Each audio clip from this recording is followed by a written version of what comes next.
নমস্কার। আজকের ভিডিওটি একটু অন্য প্রসঙ্গের। সকালবেলায় খবরের কাগজে উঠে আমরা দেখতে পাচ্ছি, অবশ্য গতকাল থেকেই আমরা জানতে পেরেছি বিভিন্ন মিডিয়াতে, যে ভেনেজুয়েলাতে ৩৯ সেকেন্ডের মধ্যে দুবার ভূমিকম্প হয়েছে এবং তীব্র ভূমিকম্প, যাতে প্রায় ১,০০,০০০ লোক সেকেন্ডের মধ্যেই শেষ হয়ে গেছে এবং অ্যাপার্টমেন্টগুলো তাসের ঘরের মতো ভেঙে পড়ছে। আচ্ছা, আমরা তো পশ্চিমবঙ্গের বিভিন্ন জায়গায় থাকি এবং পশ্চিমবঙ্গের বিভিন্ন শহরে আমরা ফ্ল্যাট কিনে থাকি অথবা বাড়ি করে থাকি, এবং সেই বাড়িটা এখনকার দিনে পয়সা এবং সময় বাঁচাবার জন্য কলাম তুলে, মিস্ত্রিদের কথা অনুযায়ী কলাম তুলে আমরা বাড়িঘর করি। এখন এই যে স্বপ্নের বাড়ি বা স্বপ্নের ফ্ল্যাট আমরা কিনছি, সেটা আদৌ শক্তপোক্ত তো? একটুখানি ভূমিকম্প হলো আর সেটা ফেটে ফুটে একাকার হয়ে গেল, সেই ধরনের নয় তো। কেননা ভেনেজুয়েলার ওই ফুটেজটা যখন দেখছি, তাসের ঘরের মতো সব ভেঙে পড়ছে, সেখানেই প্রশ্নটা আসছে আর কি। যাকে পশ্চিমবঙ্গের ভৌগোলিক অবস্থান বড়ই জটিল। মানে আমার আজকের ভিডিওটা হচ্ছে মূলত পশ্চিমবঙ্গে অবস্থিত কিছু ফল্ট লাইন নিয়ে, মাটির ভেতরে যেটার অবস্থান, মানে যেটাকে আমরা ভৌগোলিকভাবে বা ভূগোলের ভাষায় লোকে বলতে পারে, বা জিওলজিস্টদের ভাষায় বলতে পারে চ্যুতি, ফল্ট বা চ্যুতি। ভালো, পশ্চিমবঙ্গের যে ভৌগোলিক অবস্থান সেটা কিন্তু একটু জটিল, মানে একটু কেন, বেশ জটিল। উত্তরে হিমালয় পর্বতমালার টেকটনিক প্লেটের সীমানা থেকে শুরু করে দক্ষিণে গঙ্গার যে বেসিন বা বেঙ্গল বেসিন যেটাকে বলা হচ্ছে, এত দূর পর্যন্ত এটা বিস্তৃত।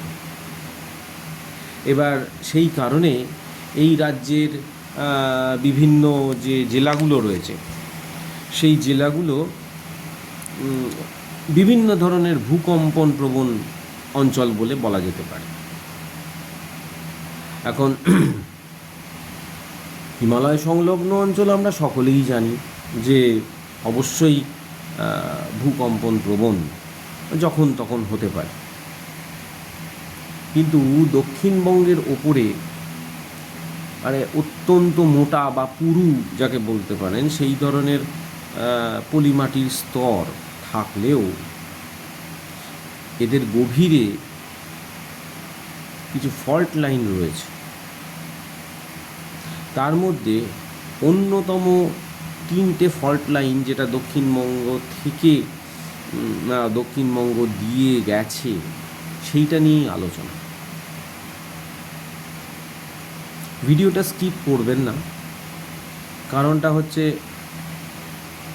আমরা হয়তো সামাজিক দৃষ্টিভঙ্গিতে বিভিন্ন চিন্তায় চিন্তিত, পারিবারিক সামাজিক সব ক্ষেত্রে, কিন্তু জাস্ট এটা তো জেনে রাখাটা দরকার,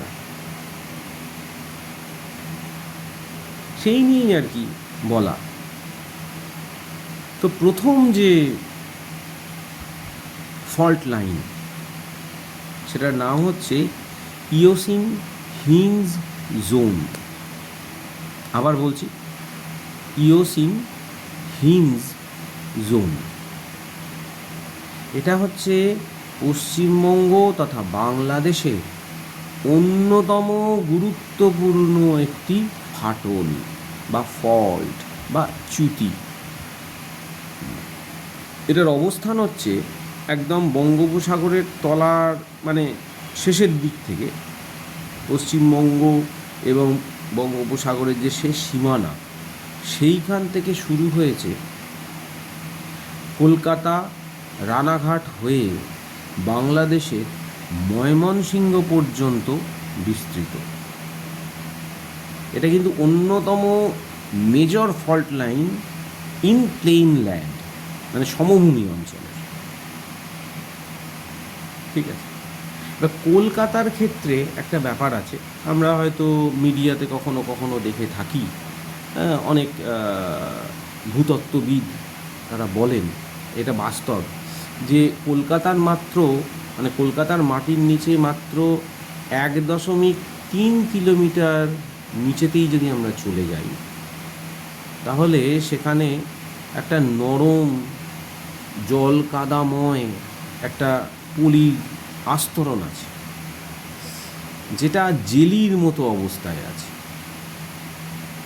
মানে থকথকে। এবার দূরে কোথাও যদি, একটু দূরেও যদি ভূকম্পন হয়, যেমন কিছুদিন আগে যশোরের কাছাকাছি একটা ভূকম্পন হয়েছিল, কলকাতা কেঁপে উঠেছিল। আবার ভুটানে ভূমিকম্প হয়েছিল, কলকাতা কেঁপে উঠেছিল। তার প্রধান কারণ হচ্ছে ওই জেলির মতো থকথকে যে অংশটি, মানে পলিমাটি দিয়ে তৈরি, সেইটার কারণে। কারণ ভূকম্পনে যে এস তরঙ্গ যেটা বিস্তৃতি লাভ করে, এই কলকাতার তলায় থাকা যে জেলির মতো অংশটা রয়েছে, পলিমাটির জেলির মতো অংশটা রয়েছে, সেটা খুব তাড়াতাড়ি ওই এস তরঙ্গকে ক্যাচ করে নেয়, অর্থাৎ অ্যাম্প্লিফায়ারের কাজ করতে থাকে, এবং যার ফলে কলকাতা অঞ্চলে আমরা বেশি ভূকম্পনের অনুভূতিটা পাই। এবার মাটির তলায় তো এইসব রয়েছে, এটাও খেয়াল রাখতে হবে যে গঙ্গার বদ্বীপ অঞ্চলেই কিন্তু, বা বদ্বীপের মধ্যেই কিন্তু এই কলকাতার অবস্থান। যতই আমাদের বাসস্থান হোক, সেটা কর্মস্থল হোক, যাই হোক না কেন, মাটির নিচের কলকাতা, গঙ্গার ওপারের কলকাতা কিন্তু মূল ভূখণ্ডে নেই, বদ্বীপের মধ্যে আছে, বদ্বীপ ভূখণ্ডে আছে। এবার দ্বিতীয় ফল্ট লাইন বা দ্বিতীয় চ্যুতি হলো গড়ময়না খণ্ডঘোষ চ্যুতি, অর্থাৎ মেদিনীপুরের ময়না দিয়ে, সেটি অর্থাৎ পশ্চিম মেদিনীপুর, বাঁকুড়া এবং পূর্ব বর্ধমান এর যে খণ্ডঘোষ বলে যে গ্রামটি রয়েছে, সেই তত অবধি বলবো না, একদম দামোদর নদী পর্যন্ত বলা চলে, সেই ফল্টটা রয়েছে।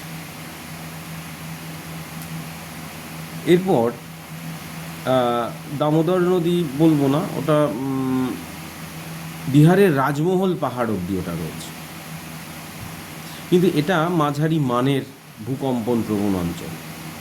কখনো কখনো দামোদর বেল্টে ভূকম্পনের অনুভূতি পাওয়া যায়, যেটা ছড়িয়ে যায় না, মানে অন্যান্য জায়গার লোকেরা বুঝতে পারে না। এরম ঘটনা মাঝে মধ্যে ঘটে, যারা দামোদর নদীর বা দামোদর নদের, নদী নয়, নদের আশেপাশের অঞ্চলে থাকেন বা দামোদর অববাহিকায় থাকেন, তারা কখনো কখনো এই ভূমিকম্পটা পেয়ে থাকে।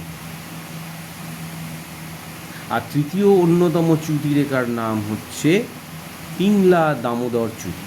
যদিও দুটো আলাদা আলাদা, পিংলা আলাদা, দামোদর আলাদা। পিংলাটার অবস্থান হচ্ছে মেদিনীপুর থেকে আমাদের পশ্চিমবঙ্গের পশ্চিমাঞ্চলের যে সীমানা তত অবধি, আর পশ্চিমাঞ্চলের ওই অংশে রয়েছে দামোদর চ্যুতি। এরা কিন্তু পরস্পরকে সব সময় ঠেলে চলেছে। এই সিস্টেমটা বারেই চলছে, এটা একটা সচল সিস্টেম, এটা আমরা মিডিয়ার দৌলতে ভালোভাবেই জেনেছি। এবার মালভূমির চ্যুতি হলো হচ্ছে দামোদর চ্যুতি, আর পিংলার চ্যুতি হচ্ছে সমভূমির চ্যুতি, মানে দুজন দুজনকে এইভাবে ঠেলে চলেছে আর কি। যাকে এরপর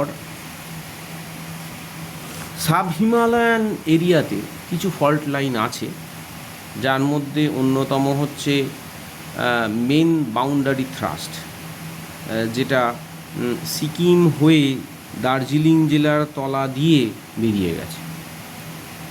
একটা রয়েছে তিস্তা ফল্ট, মানে তিস্তা নদীর নামে সেটা রয়েছে। আর পশ্চিমবঙ্গের ঠিক মধ্যিখানেই বলা চলে, বা গলার অঞ্চলটা বলা চলে, সেখান দিয়ে পাশ করেছে মালদা কিষানগঞ্জ চ্যুতি। এরাও কিন্তু ভূকম্পন প্রবণ অঞ্চলের মধ্যে পড়ে, এবং মানে এগুলো একটা চ্যুতি বা ফল্ট। এখন ব্যাপারটা হচ্ছে যে চ্যুতির বিষয়ে তো আমরা জানলাম।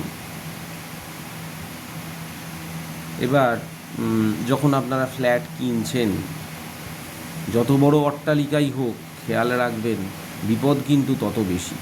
সুতরাং ফ্ল্যাট কেনার আগে আপনি দেখে নেবেন যে ভালো জায়গা থেকে সয়েল টেস্ট করা হয়েছে কিনা, কেন সয়েল টেস্ট একটা বিশাল বড় পার্ট। আর যারা বাড়ি করবেন তারা একটু খরচাপাতি করে সময় নিয়ে ভিত করেই বাড়ি করার চেষ্টা করুন, একটু গভীর ভিত। এটা আমি হয়তো জ্ঞান দিচ্ছি না, কিন্তু আপনারা দেখবেন যে মোটামুটি যেগুলো বহু পুরনো আমলের রাজবাড়ি, বা ধরে নিন ইংরেজদের করে যাওয়া যে সকল বিল্ডিংগুলো রয়েছে, সেগুলো কিন্তু তীব্র ভূমিকম্পতেও বিশেষ কিছু তাদের ক্ষতি হয় না। কিন্তু নতুন ঘর বাড়ি ফ্ল্যাট ইত্যাদি অংশে আমরা দেখতে পাই আর কি, মিডিয়াতেই দেখি বা কাগজেই দেখি, আমরা দেখতে পাই যে একে অপরের ওপর হেলে পড়েছে বা লম্বা হয়ে ফাটল তৈরি হয়ে গেছে। তার মানে কি, তৎকালীন অবস্থায় সময় নিয়ে সেই বিল্ডিংগুলো করা হতো, যার জন্য এখনও পর্যন্ত সেগুলো টিকে আছে। কিন্তু এখন কার দিনের যে বিল্ডিং, মানুষের হাতে সময় নেই, হুড়োহুড়ি করে বিভিন্ন ধরনের অ্যাপার্টমেন্টে তৈরি হচ্ছে, মানুষ বাস করছে। কিন্তু বাস তো করছে, সেটা তো কোনো না কোনো মানুষের কাছে একটা স্বপ্নের জায়গা, থাকার জায়গা, স্বপ্নের থাকার জায়গা। সুতরাং আমি যখন ঘর বাড়ির বিষয়টায় আসবো, একটু ভালো করে ভেবে নেব না, দেখে নেব না? তাই সকলকেই অনুরোধ করছি, একটু ভালো করে দেখে শুনে তারপর এইসব কেনার চিন্তাভাবনা করবেন। এই ছিল আমার প্রতিবেদন। আজকের মতো নমস্কার।